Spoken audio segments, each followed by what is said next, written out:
out the holding, the low blows, and all the theatrics. That's a little bit strong of a warning at this stage of the fight. Hasn't been that bad. Sometimes you'll see referees being maybe a little too influential as they try to control the bout. Camacho's certainly a veteran, and there's no need for a threat to fighters at this level. Well, Cappuccino also a veteran in the ring, and to give him the benefit of the doubt as well. And he looks disgusted.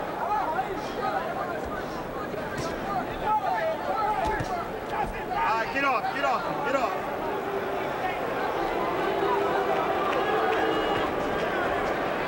Camacho has a way of holding his opposition and making it look like the opponent's actually doing the holding.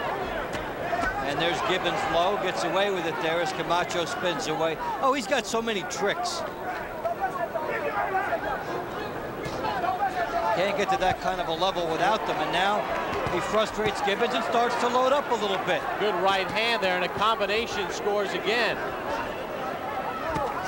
Gibbins not backing up.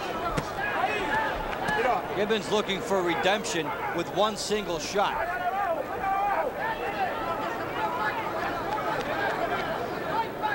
Gibbins has done nothing to create any angles for himself either. He's been basically right in front of Camacho. And when he's been pursuing Camacho, he has not cut off the ring effectively. And that is the end of round 7. Another good round for Hector Camacho, despite some of the jeers from the crowd. Let's go back to the locker rooms with our own Tony Page. Tony? Thanks a lot, Bob. We're here with Ray Mercer once again. Ray, what goes through your mind a few minutes away from going into the ring? All the hard work I put into this. It's been a long 15 weeks. I've been away from home. I'm ready to see my kids. And I'm ready to show the world that I'm a different fighter and I can be a world champion and will be a world champion. You had a T-shirt on earlier that said no excuses on the back. Is that about it for this fight? That's for me personally, no excuses.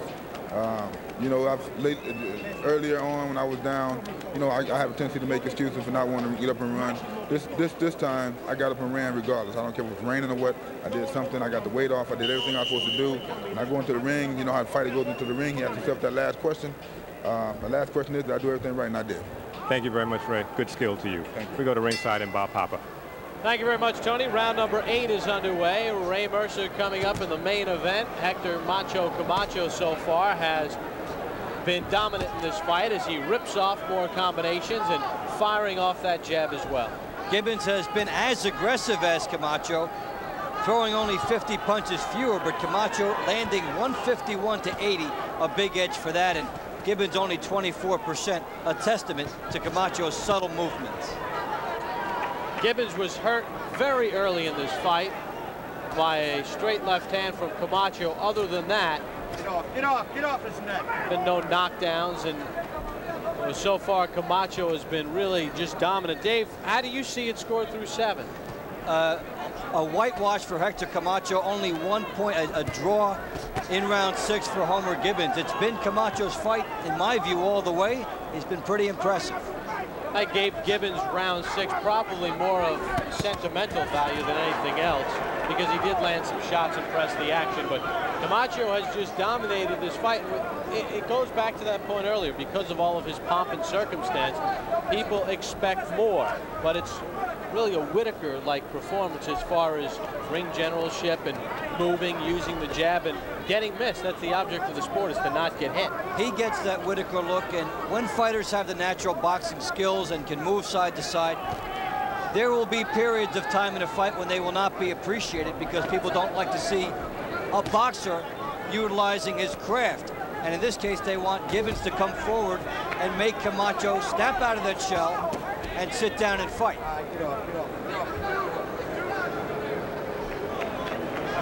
Once again, Camacho effectively tying Gibbins up along the ropes when necessary. And other than that 6th round, Gibbins has not been able to let his hands fly, and a lot of that's because Camacho gets off first. And he can stymie an opponent into not throwing punches by showing the different angles, landing on the side, and always having something different to throw at him. Does Gibbins look like he's losing a little interest because of all the holding, clutching, and grabbing? It looks really that he's loading up and trying for the one shot, and also He's stepping up in class. I don't think there's any way he will lose interest in this fight because it's his opportunity to star. But I think he is getting frustrated. This was his biggest fear, that it would be a Camacho-style fight, and Gibbins has done very little to make it a non-Camacho style. Well, Gibbins has come forward. He gets hit low there, but did not sell Frank Cappuccino on it, so back they go. And Gibbins, realizing that the referee did not go along with it, and he turned back. And that is the end of round number 8. As Homer Lee Gibbins goes back to his corner, Hector Roca is the main man in charge.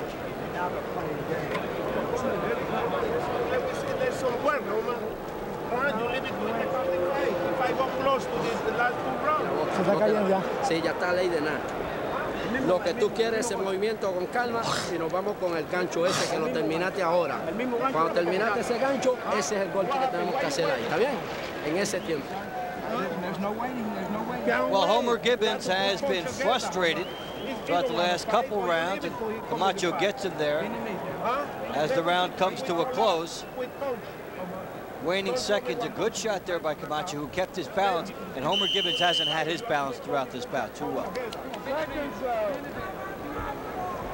And through 8 rounds, Camacho with that landslide lead. Gibbins a low percentage, and last round, a microcosm of that. Gibbins only 9 for 45 in that round, 20%. His punch numbers going down.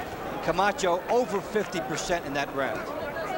Punches landed, punches thrown. Gibbins at the Mendoza line in that round. And that is a statement of fatigue by a fighter too, when the hands start coming down and the angles in which a fighter throws punches changes a little bit, and that's enough to throw him off. Combinations again by Camacho, and he just continues to dictate the terms in this fight. There's another problem here for Gibbins as well, as now this is generally Camacho territory. He's been 12 rounds so many times, and Gibbins has been 10 a couple times, 12 rounds only once. 2 minutes to go in round 9. Bob Pompa along with Dave Bontempo from the Atlantic City Convention Center. Al Bernstein and Tony Page alongside as well. Evander Holyfield and Ray Mercer coming up in our main event after this fight. Glad you can join us here on pay-per-view. And so far it's been a workman-like performance by Hector Macho Camacho. He has certainly had a sense of the pacing in this bout. Camacho has been 12 rounds 12 times in his career. And if he has to go on automatic pilot for a couple rounds and make the fight stretch out, he's going to do that. Gibbins trying to get close enough to get a right-hand lead in, but Camacho simply has too much speed for him.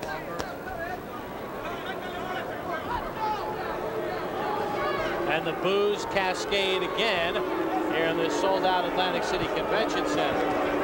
If Gibbins fights somebody in his next bout who stands in front of him and doesn't move like this, he'll think his opponent is moving in slow motion. He has not been able to catch up to Camacho.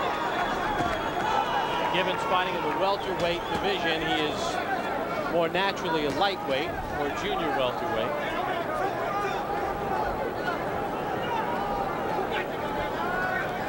You see Gibbins trying to load up, moving, cocking his punches, and before he can get it going, Camacho is gone.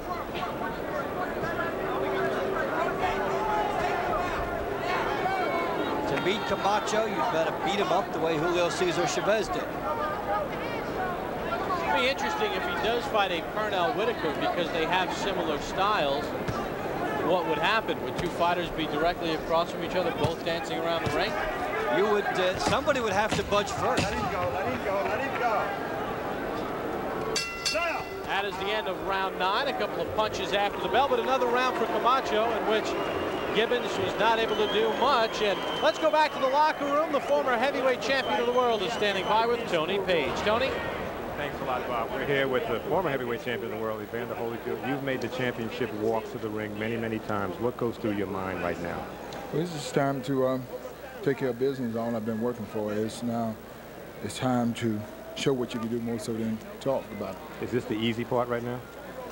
Not exactly. I think it takes more courage and more heart at this moment. I think people lose the fight at this point here walking to the ring. You got any fear at all about getting into the ring? Feel no one. I should not feel.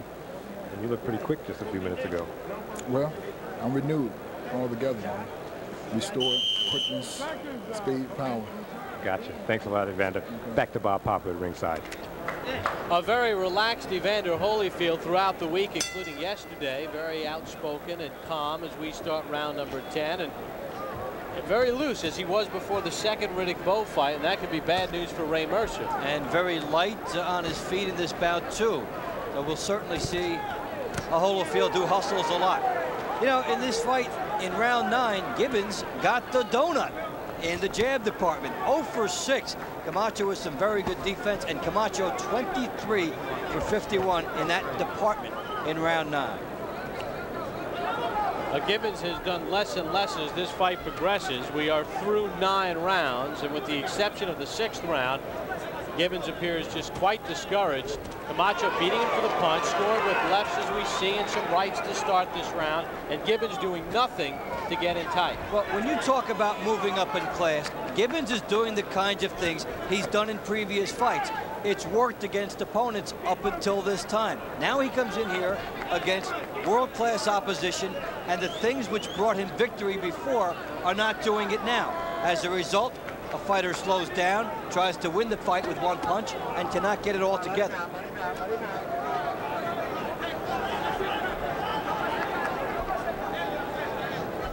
And Camacho content to fight this style fight. If it goes 12 rounds and he wins a lopsided decision, like he says, you don't get paid to get hit. It doesn't matter if I knock people out at this point in my career with 55 fights under my belt. Just get wins. Just keep winning. The Al Davis. Just win, baby. Just win, baby. Get the visibility.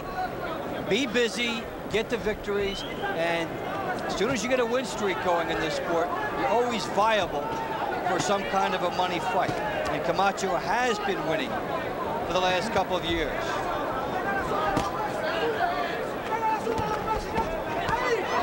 Consecutive wins for Camacho coming in. Yeah, this is his 4th fight of 1995, with 2 more coming in the next 2 months. One thing about Camacho, very, very smart from a promotional sense and a positioning sense. He manages himself now, and he knows the inner workings of this sport and how to keep his name out there and to do the certain things to do to put yourself in a position to be viewed as a guy who can create a big payday. Keeps himself busy, in good shape here, and has the type of style that you can use for longevity. The quick feet, and really, he has been all business in this fight, really giving Homer Gibbins a comeuppance. Camacho scoring inside. Frank Cappuccino warning Camacho. As you saw there, Camacho held the back of Gibbins' head and scored with the left hand. He has been warned repeatedly about that. He could afford to lose a point. Yeah. I would say so. That is the end of round number 10. Let's do it, Lloyd. Let's do it, man. Okay? Come on.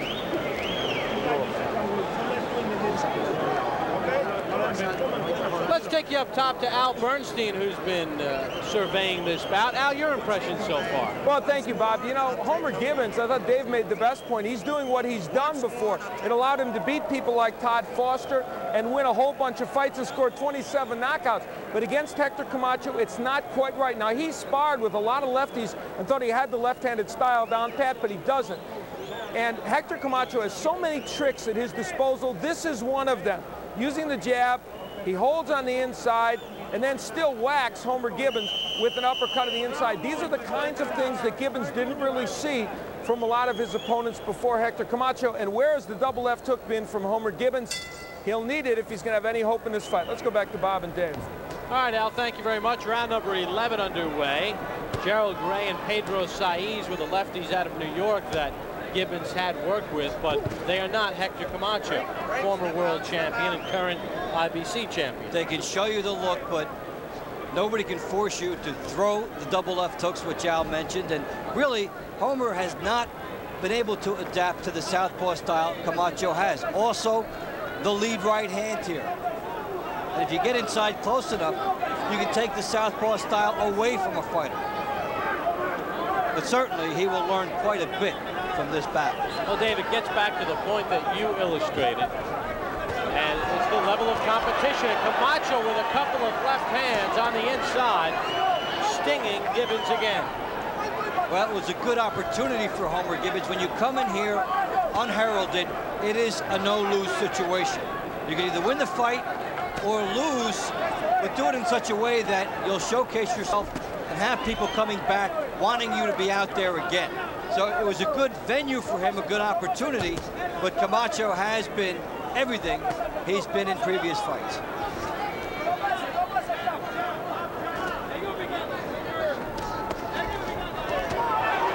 Gibbins did not land a single punch in that entire exchange. Well, you know, Gibbins has reached the what do I have to do stage in this bout. He's tried many things on Hector Camacho, come up a little bit short. I guess the question remains for Camacho. We saw the brilliance in the mid and early 80s and at points in the late 80s as well, but wins over Verdell Smith and Louis Maysonet, Todd Foster, and Homer Gibbins. Can we really get a gauge of how he stacks up against the top competition? What you can get a gauge of is how fit he looks, how quick he is, and how businesslike his demeanor is, which they've all passed very nicely here. What you don't get is the title fight thing, but these might be the best fights out there for him right now. Better to take these than have a long layoff. Well, he has been busy, and Gibbins scores with a short right hand. Blood coming from the mouth of Homer Gibbins. And a paint job being done by Camacho. And that's something he can do for about 95% of his bouts. Is unfurl that paint job. Like Cappuccino kind of waving off Gibbins, saying, hey, come on. With the forearm to the throat. Camacho knows how to play it up as well. I guess the big fear for Camacho at this point would be to get a cut. As round number 11 comes to an end, and a frustrated and outmanned Homer Gibbins back to his corner. Last round, okay? I want big, listen, I want big last round, Homer. Last round, okay? We have to fight this. We have to fight this, bro. Get that water off the floor, bro, with the power, man. Está 100-0 nosotros. Lo que él ha hecho, haya dejado hacer, es problema de él. Pero nosotros estamos 100-0. No tenemos por qué arriesgar. ¿Está bien? Okay, Homer. Okay. This is the last one. Give me the water. Please. Ya ganamos la pelea. Homer Gibbins seemed surprised when his corner said, hey, I need one big last round from you, that this was the 12th round already. He certainly is far behind. And the fighter doesn't know exactly how he's doing. You can get a sense, but when you hear it from your own corner, people who should be scoring it for you, sometimes it can be disillusioning. 9 words from Gibbins to start this 12th round. But he is way down. Through 11, Dave, how do you have it? We've really only given Homer Gibbins a draw in 1 round in this fight, which was round number 6. Everything else Camacho, so through 11 rounds, a 10-point lead for Hector Camacho. I was generous. I gave Gibbins round 6, but that was it. You had that good Samaritan side of you, Bob. I'm sure Camacho will just stay away, even if it means losing this round. Well, as I mentioned before, the last thing you want to do is get hit with the inside of a glove and maybe a headbutt and grab a cut here. Hector Camacho can win 30 rounds a night with this type of a style. Moving side to side, keeping the jab out, and really reacting off his opponent. He does so well when the opponent comes in to fight. And in that regard, Homer Gibbins has been the perfect style matchup for Hector Camacho, because Gibbins keeps coming forward, allowing Hector Camacho to move laterally and be the matador against the bull. And Camacho really, his stamina has been exceptional tonight. We are in the 12th round, and all the conditioning that he talked about and how he wished he would have done it in his younger days, and now taking care of his body and being well-grounded with his family, it's shown here because he still remains fresh here in round 12. Now, when you don't get hit, it's a lot easier to stay fresh. Right, but the legs have to be good. The working out leading up to the fight has to be perfect, and we've seen Camacho with his reflexes. This will not be a crowd-pleasing performance. Maybe critics won't like it either, but he's in the ring with Homer Gibbins, a guy who comes straight ahead, and he has exploited that style. We pointed out some of his recent opponents, including tonight. Does he then get to a point where he needs to take maybe a little bit more of the challenging fights as he builds his way toward a possible Chavez or Whittaker fight? Certainly. You can take these type of fights for a while, but two things can happen. One, you might develop bad habits with too many of these fights in a row. And two, anything can happen in any kind of a fight, and you certainly don't want to stumble. But Camacho knew that this one was a pay-per-view telecast, excellent exposure, and a good fight to take. Well, most of the fans, just shy of 11,000 here, have been restless throughout, and Camacho with so much excitement when he enters the ring, but he has fought his fight. When Hector Camacho is doing everything right, the fans usually will not be happy. There is the bell to end it. These two guys get along, and you see the respect for each other. Homer Gibbins now to the Camacho corner to congratulate them.